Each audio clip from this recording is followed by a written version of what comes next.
Continuing this about Gaza, it's just disgusting. It makes me so sick to my stomach. We've been witnessing this happening. We knew it was happening. Now we've got photographs.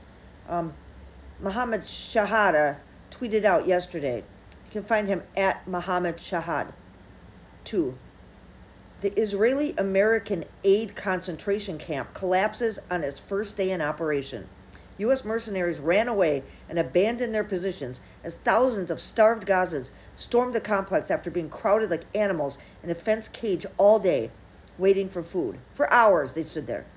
IDF opened fire at the crowd, and multiple civilians were reportedly wounded. It's not all. Picture of the camp. Then this is a woman that you should follow on Twitter if you don't. Chelsea Hart. You can find her at Chelsea Hart is me. It's the way you spell Chelsea. Hart is H-A-R-T. Is me. Showed pictures of Gaza yesterday. She posted more pictures of Gaza and said, a farce.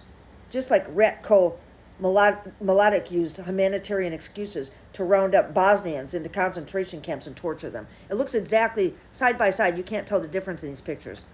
Dropsite News came out with breaking. Gaza Humanitarian Foundation, GHF, aid site in southern Gaza descends into chaos as U.S. and Israeli forces fire shots.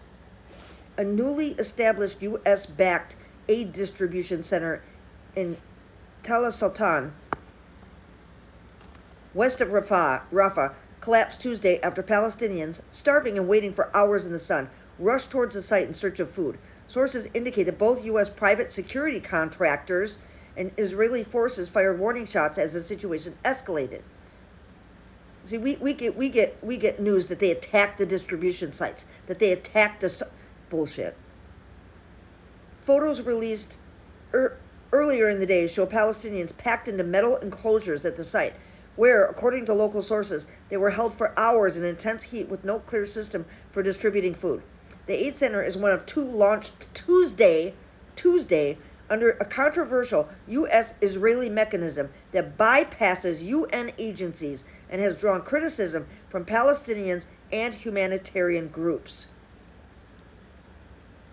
Ynet in Israel is publishing different stories. They published two conflicting accounts.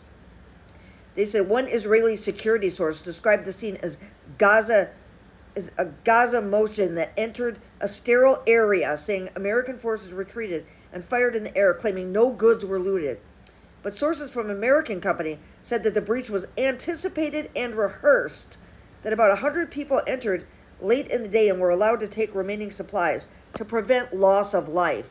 That sounds like an American expression, doesn't it? Because it is. And then, this is just disgusting to me. Yeah, loss of life, my ass.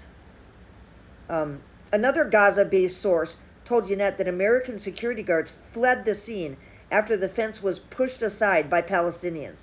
An Israeli combat helicopter reportedly fired into the air to disperse the crowd. All the shipments, tables, chairs, everything were taken. Israeli Channel 12 also reported that IDF helicopters opened fire, that employees of the American company withdrew after the crowd attacked the humanitarian equipment. I don't know. You know, this is also disgusting. I'm going to tell you the breaking news: Israeli Minister of Finance Bezalel Smotrich. We're not afraid of the word occupation. They're telling it just like it is. We are liberating Gaza and settling it. We are living to force God. We're all giving force to God, giving force to the tens of thousands of brave soldiers that right now fight in Gaza to bring us the security, to give us victory, to make us proud. There are some people who are worried from victory. We are not worried from victory. Let's give power over to soldiers. Give power over to our soldiers. Are we afraid of victory? Are we afraid of the word occupation? We occupy Israel. We liberate Gaza. We settle Gaza. We win the enemy. We thank God. We ask for more. Yeah, that's what these people are doing. That's exactly what these people are doing. Thousands of Israeli nationalists chant death to Arabs during annual procession through Jerusalem. So they have their own nationalists. We have our Christian nationalists. They have their Israeli nationalists. Chanting death to Arabs and singing, may your village burn. Groups of young Israeli Jews made their way through Muslim neighborhoods of Jerusalem's old city on Monday during an annual march marking Israel's conquest of the eastern part of the city. Palestinian shopkeepers closed early, and police lined the alleys ahead of the march that often becomes a rowdy and sometimes violent procession of ultra-nationalist Jews. A police officer raised his arms in celebration at one point, hugging a marcher. It was blazing hot, with temperatures hitting 98 degrees Fahrenheit late afternoon. That's what they're doing over there. They do not care. Haaretz.com tweeted out yesterday, Netanyahu's lapdog, Strategic Affairs Minister Ron Dermer, I think that guy gave like $100 million to Trump's campaign, threatens West Bank annexation if Britain, France recognize Palestinian state. So we've been hearing reports just recently that Britain and France are going to recognize, and other places want to recognize a Palestinian state because they see how history is going to judge you. They see how history is going to judge us for this moment that we've been happening in ultra fucking 4K. We see this happening over there. We see it. The USA is complicit in this. We've been giving them weapons. We've been supporting them. And now Trump is all for giving the West Bank. He gave the West Bank to them as soon as they gave him $100 million for his campaign. He gave them permission. He did. He said, go ahead, take it, it's yours. That's what they want.